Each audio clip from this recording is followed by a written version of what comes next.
Hey guys, welcome back to my YouTube channel. Today's going to be the first episode of the podcast that I'm going to do every week.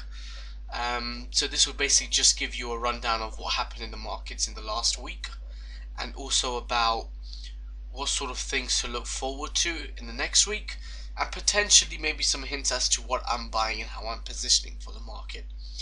So let's begin. So let's just start over here first at the S&P 500. So I'm filming this on a Friday. So the major indices are up heavy today, over 3%. On the Nasdaq we're up 4%. This is after, again, another volatile week in January. And I think the thing to look forward to, or thing to look out for, sorry, would be the sort of level that is getting tested on the S&P 500. So we obviously tested the lows back in 26 December, roughly around Christmas, and now we've started to recover and have a bit of a relief rally from then on. How it's been this week, it has been, we've ended the week up in comparison to how we've had the previous weeks. So if we just have a quick look as to, so we're roughly up by, I would say, about 1% on the week, which is good gains. Roughly up, let's have a quick look, around 8% on the index from its lows. So definitely some signs of relief. Is this a rally that could be trusted and that should tempt you to go long? I wouldn't really say so. I think it's still a lot more to look at. We've had, okay, so this week has ended up good, and for a couple of reasons, especially because of what the numbers we've had on Friday, and that's mainly down to the jobs number. We've had great jobs creation in the month of December. Non-farm payroll smashed estimates by almost doubled it, pretty much, and obviously that's sort of giving confidence, giving back confidence into people about the economy and the fundamentals.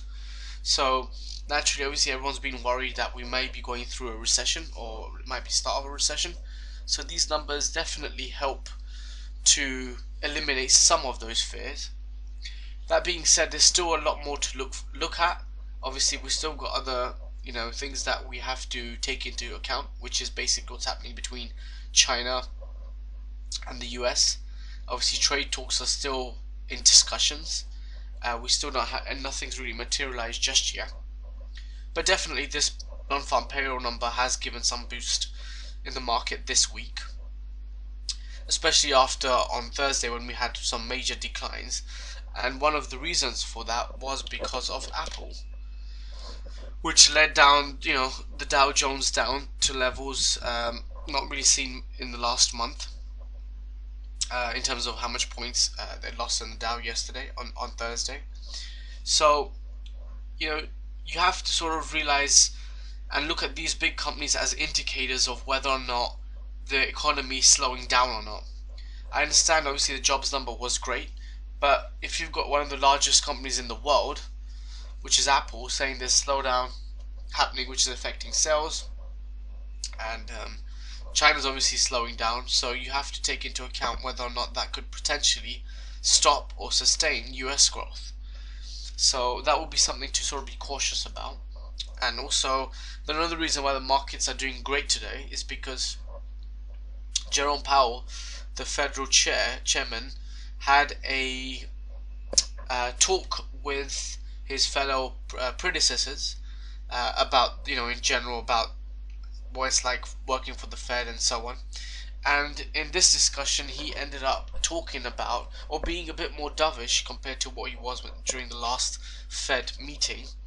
And he was basically saying that he will, again, obviously, like he always says, that he will look at the data. And he was therefore obviously a bit more dovish in this tone, in the sense of by saying he is looking for signs and is saying to individuals and obviously economists that do not take into account, how can I word this better?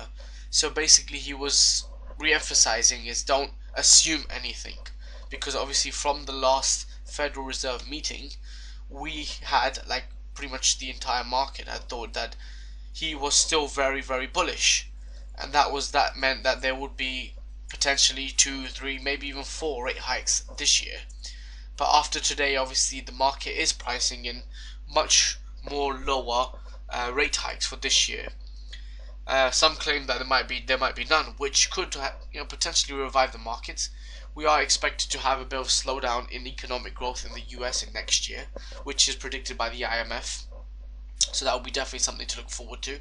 So overall, the month ended up pretty good. The week ended up pretty good with the S&P testing about 1% gains. And let's just go through how the Nasdaq played out. The Nasdaq, I believe, happened to have a lot better week this week. We had gains of pretty much flattish actually. We had a big dip yesterday, so I think that's probably what contributed to it. By yesterday, I mean Thursday, sorry. So, all in all, it turned out to be a decent week in the sense of at least it wasn't a decline in the major averages on the week, but very, very, very volatile. So, that is something to make sure you take into account. We can see what the VIX is trading at. VIX is at 22. That's something I'm actually looking to add on to, potentially with when we go sub 20, likely because historically February is a very volatile month and it's usually quite bearish for the markets. And during a bear market as well, you have to remember you get upsides like you get today, where some stocks are up 5-10%, the index is up obviously 3-4%. So that should be something that you're wary of, because we're still obviously on the year down by, let's see how much are we down by. We're still down by, from its peak, sorry, about 20%. So you have to be careful about that and take into account what's going on. And yeah, see you guys next week for the next podcast, and I'll probably release a few more videos in the next week as well. So make sure you like, subscribe and share, and let me know what you want me to talk about in some other videos apart from these podcast ones.